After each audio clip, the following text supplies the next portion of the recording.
Welcome, everyone. Oh yeah, let's dive right into this explainer. Today, we're unpacking a truly powerful biblical study guide, drawing from some profound sermons by Pastor Daniel Ghansah and Pastor Chelsea. We're looking at Architects of Faith, the Spiritual Blueprint. Now, I want you to picture something with me. Think about the upcoming 2026 World Cup. Imagine the massive stadiums, the incredible architecture, but more importantly, think about the structure of the winning team on that pitch. Exactly, my brother. Because to win on that massive world stage in 2026, a team cannot just run around the field without a purpose. No way. There has to be a grand design, a formation, a solid blueprint.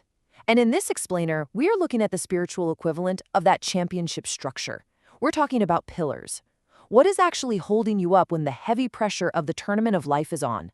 That is the crucial point. We are building something today. So let's look at exactly how we're going to lay this foundation together.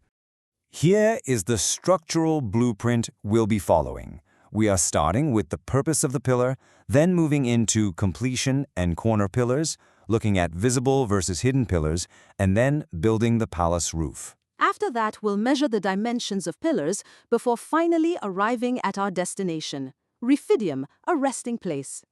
So let's get right into our first stage of construction. Section 1. The purpose of the pillar.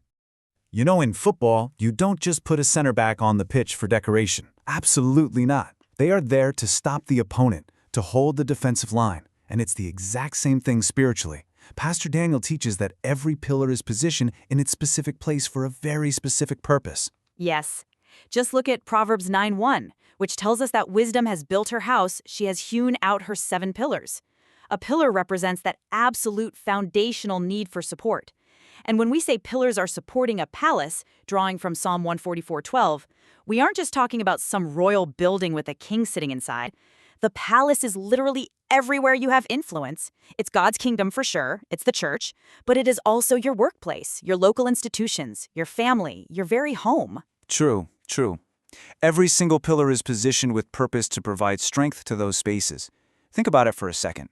Are you the pillar in your office?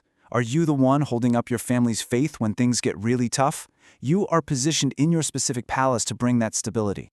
Now, let's step a bit deeper into this architecture to establish that stability with Section 2, Completion and Corner Pillars. Listen, if you're building a World Cup stadium, you cannot miss a single corner. The geometry has to be flawless, and spiritually, this perfection is represented by the number 7. In biblical architecture, 7 isn't just a random digit.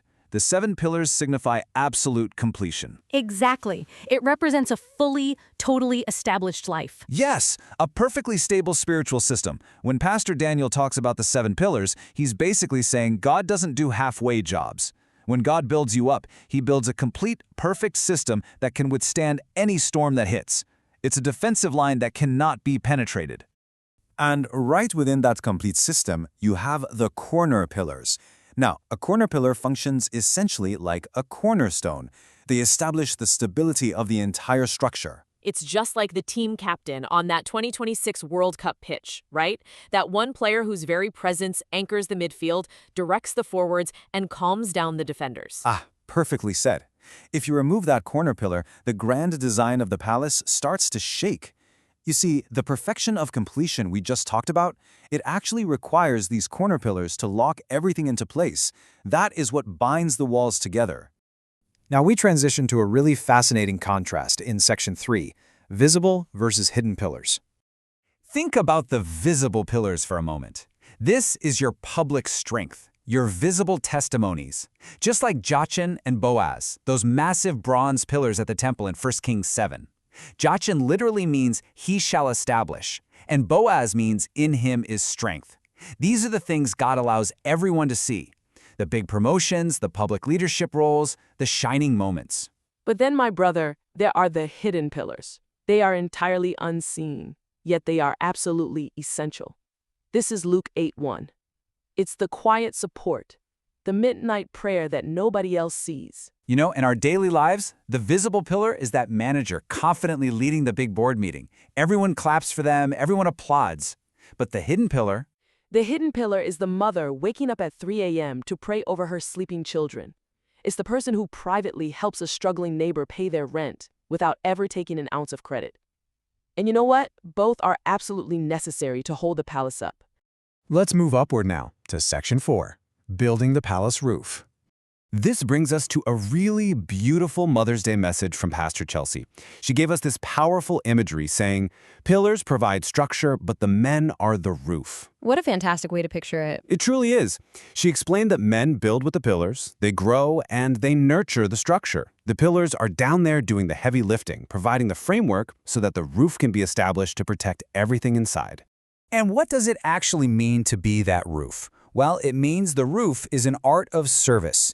Pastor Chelsea connects this concept beautifully to Ephesians 5:25, calling husbands to love their wives as Christ loved the church, and also to Judges 4:8. It's about ultimate protection. Exactly.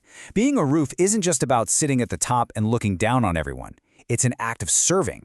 It's taking the blazing heat of the sun and the beating of the rain so that the family, the palace beneath, remains completely safe and dry. It is a profound act of covering others. Now, let's look at what is required to actually hold all that weight in Section 5, the dimensions of pillars. So, the source text identifies 5 key dimensions of pillars, and honestly, they perfectly mirror a championship football team structure.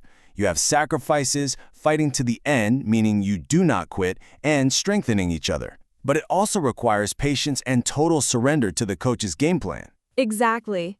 Think about it. To win the cup, the star midfielders must sacrifice their own personal glory to fall back and defend. When it's the 90th minute, you're exhausted, and your muscles are literally screaming. You fight to the end, and you don't quit. You patiently trust the formation, you completely surrender your ego, and if the left back is struggling, you shift over to strengthen each other. Ah, you hit the nail on the head. Spiritually, holding weight without breaking requires these exact 5 traits. We absolutely must sacrifice. We must endure patiently to the finish line, totally surrender to God's ultimate game plan, and constantly strengthen our brothers and sisters in the palace. Which warmly brings us to the final destination of our architectural explainer. Section 6, Rephidim, a resting place. In Exodus 17, Rephidim is described as a place of peace, of rest, support, and deep spiritual refreshment. It is the ultimate structural goal. Yes, it is. It's that fully supported space where you finally have the ability to hold weight without breaking. In Exodus, this is the exact place where Moses' hands were physically supported by Aaron and Hur so Israel could win the battle. When the pillars do their job, when those hidden prayers are active, when the corner pillars are stable, when the roof is serving, the palace becomes Rephidim, a true place of rest amidst the chaotic battles of life. It's like finally lifting that World Cup trophy after a grueling, exhausting tournament. You finally experience that pure, divine spiritual refreshment. So as we bring this blueprint to a close today, we have to ask you, What are the hidden pillars supporting the weight of your personal Rephidim? take a moment to reflect on your own foundational strength today. Are you maybe neglecting those unseen midnight prayers? Are you properly positioned in your palace? Think on that as you go through your week. Keep building your pillars strong, and we'll catch you next time.